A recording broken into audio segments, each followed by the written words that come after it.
नमस्कार। आज के इस खास विश्लेषण में हम एक बहुत ही दिलचस्प कहानी में गोता लगाने वाले हैं। इसे कहते हैं रहस्य का पत्र। कहानी तो एक बहुत ही साधारण सी घटना से शुरू होती है, लेकिन यकीन मानिए ये हमें एक बेहद रोमांचक और गहरी यात्रा पर ले जाने वाली है। क्या किसी पुरानी धूल में सनी चीज के अंदर कोई ऐसा राज छिपा हो सकता है जो हमारा नजरिया ही बदल दे? बस यही खोजना है हमें आज। तो बिना किसी देरी के चलिए इस अद्भुत सफर की शुरुआत करते हैं। आइए सीधे इस सवाल की गहराई में उतरते हैं।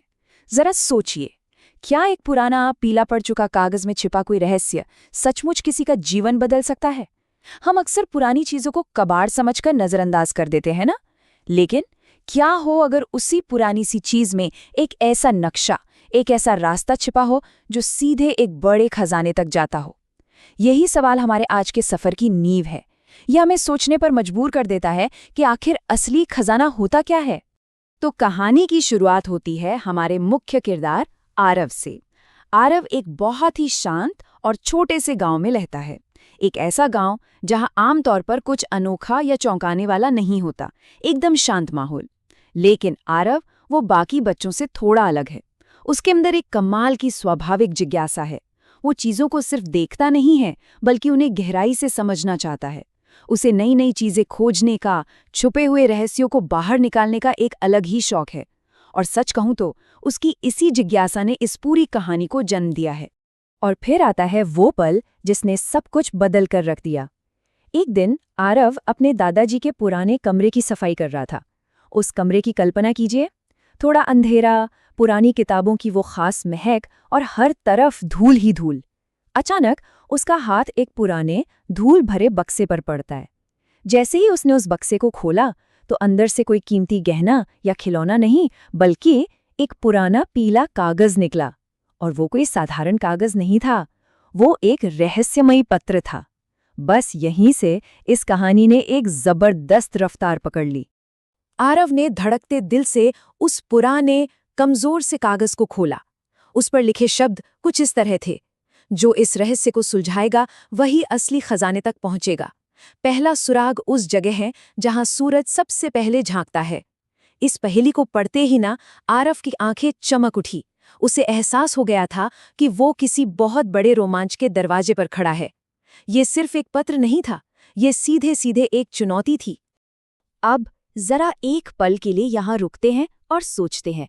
जहां सूरज सबसे पहले झांकता है, एक छोटे से गांव में ऐसी कौन सी जगह हो सकती है? थोड़ा दिमाग लगाइए। अगर हम आरव की जगह होते तो सबसे पहले कहाँ जाते? आखिर पहेलियां तो दिमाग को दौड़ाने के लिए ही बनी होती है ना? तो चलिए देखते हैं कि आरव ने इसका क्या मतलब निकाला। आरव ये बात बहुत अच्छे से जानता था कि कोई भी बड़ा रहस्य अकेले सुलझाने में उतना मजा नहीं आता जितना दोस्तों के साथ आता है। इसीलिए वो तुरंत भागकर अपने सबसे अच्छे दोस्तों मीना और रोहन के पास गया। तीनों ने मिलकर अपना दिमाग दौड़ाया और बिंगो, तुरंत ही उन्हें जवाब मिल गया। गांव का पूर्व दिशा वाला पहाड़। क्योंकि सूरज हमेशा पूर्व से उगता है तो जाहिर है कि उसकी सबसे पहली किरणें उसी पहाड़ पर पड़ेंगी। यहाँ एकदम साफ दिखता है कि कैसे टीम वर्क और एक साथ मिलकर सोचने से मुश्किल पहेलियां भी चुटकियों में सुलझ जाती हैं। अब यहाँ सबसे दिलचस्प बात यह है कि बच्चों का उत्साह एकदम चरम पर पहुंच चुका था। वे बिना एक पल गवाए पहाड़ की ओर दौड़ पड़े। वहां पहुंचकर बिल्कुल जैसा उन्होंने सोचा था, उन्हें एक पुराना पेड़ दिखाई दिया। उस पेड़ की जड़ों के पास एक छोटा सा पत्थर रखा था और जैसे ही उन्होंने उस पत्थर को हटाया तो क्या देखते हैं, उन्हें अपना दूसरा पत्र मिल गया। इस एक छोटी सी कामयाबी ने उनके अंदर के खोजकर्ता को पूरी तरह से जगा दिया था। दूसरे पत्र को खोलते ही एक और रहस्य उनके सामने आ खड़ा हुआ। पत्र पर लिखा था, जहां पानी बिना आवाज के बहता है वहीं अगला सुराग मिलेगा। अब इस पहेली में एक अजीब सी खामोशी और रहस्य छिपा था। पानी, जो हमेशा अपनी कलकल की आवाज के लिए जाना जाता है, वो भला बिना आवाज के कहाँ बह सकता है? ये सच में सोचने वाली बात है। एक गांव के साधारण से माहौल में ऐसी कौन सी जगह हो सकती है?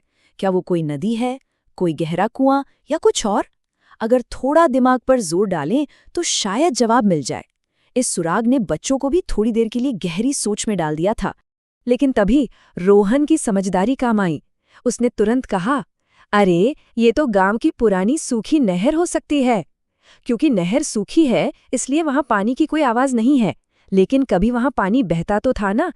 क्या गजब का दिमाग लगाया उसने। तीनों दोस्त पूरी ऊर्जा के साथ नहर की ओर भागे और वहां एक टूटी हुई दीवार के ठीक पीछे उन्हें अपना तीसरा सुराग मिल ही गया। उत्साह अब सच में रोमांच की हदों को पार कर रहा था। लेकिन तीसरे पत्र में जो लिखा था ना उसने माहौल को थोड़ा गंभीर और हल्का सा डरावना बना दिया। पत्र के शब्द थे, अंतिम रहस्य उस घर में छिपा है जहां कोई अब नहीं रहता, पर कहानियां आज भी जीवित हैं। उफ, ये कोई साधारण जगह नहीं थी। ये सुराग एक ऐसी जगह की ओर इशारा कर रहा था जो पूरी तरह खामोश थी, लेकिन अपने अंदर अनगिनत राज समेटे हुए थी। क्या हम अंदाजा लगा सकते हैं कि गांव का वो कौन सा वीरान घर हो सकता है? खाली घर अक्सर अपने साथ कई डरावनी अफवाहें और पुराने किस्से लेकर आते हैं, है ना? और यही वो पड़ाव था जहां इस खजाने की खोज ने बच्चों की असली परीक्षा लेने का फैसला कर लिया था। तो यहाँ सबसे अहम बात यह है कि असली रोमांच में कभी-कभी अपने डर का सामना करना ही पड़ता है। मीना डरते हुए बोली कि ये सुराग गांव की पुरानी खाली हवेली की ओर इशारा कर रहा है, वही हवेली जिसे देखकर ही गांव के बच्चे डर से कांप जाते थे। लेकिन यहाँ आरव ने एक सच्चे लीडर की तरह काम किया। उसने मीना का हौसला बढ़ाया और बहुत प्यार से कहा, डरने की कोई जरूरत नहीं है, चलो मिलकर देखते हैं। ये वो पल है जहां कहानी सिर्फ एक खजाने की खोज नहीं रह जाती, बल्कि हिम्मत और एक दूसरे के साथ खड़े रहने की मिसाल बन जाती है। आइए आगे बढ़ते हैं और देखते हैं कि ये पूरा सफर कैसे जुड़ता है।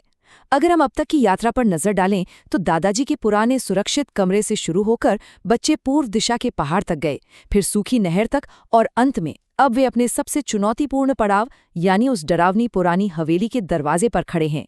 इस सफर के हर कदम ने उन्हें एक नया सबक सिखाया है। उन्होंने एक गहरी सांस ली और बहुत धीरे से हवेली का पुराना दरवाजा खोला। अंदर घुप अंधेरा था। उनके हर कदम के साथ पुरानी लकड़ी के चरमराने की आवाज गूंज रही थी। वे बहुत सावधानी से एक दूसरे का हाथ थामे धीरे धीरे आगे बढ़े, और तभी उनकी नज़र एक पुरानी मेज पर पड़ी। उस मेज के ठीक बीचों बीच एक लकड़ी का डिब्बा रखा हुआ था। खजाना बिल्कुल उनके सामने था। बच्चों ने जोर से धड़कते दिलों के साथ उस लकड़ी के डिब्बे को खोला, और जैसे ही ढक्कन हटा, वाह! उनकी आंखें खुली की खुली रह गईं। डिब्बे के अंदर सोने और चांदी के चमचमाते सिक्के रखे थे। उनकी मेहनत सफल हो गई थी। लेकिन रुकिए, उन सिक्कों के ठीक ऊपर रखा था एक और पत्र, आखिरी पत्र। ये खजाने का अंत नहीं था, बल्कि असली खजाने का खुलासा था। जब आरव ने दादाजी के उस आखिरी पत्र को पढ़ा तो उसमें लिखी बात उन चमकते सिक्कों से भी कहीं ज्यादा मूल्यवान थी। दादाजी ने लिखा था, शाबाश बच्चों, असली खजाना ये सोना चांदी नहीं, बल्कि तुम्हारी हिम्मत, तुम्हारी दोस्ती और समझदारी है। ये खजाना तुम्हारे साहस के लिए सिर्फ एक इनाम है। इस एक वाक्य ने पूरी कहानी का मतलब ही बदल कर रख दिया। दादाजी चाहते ही नहीं थे कि वे सिर्फ धन खोजें, वे तो चाहते थे कि वे खुद को खोजें। और ये बात बहुत ही शानदार तरीके से दर्शाती है कि जीवन में हमें असल में किस चीज़ को महत्व देना चाहिए।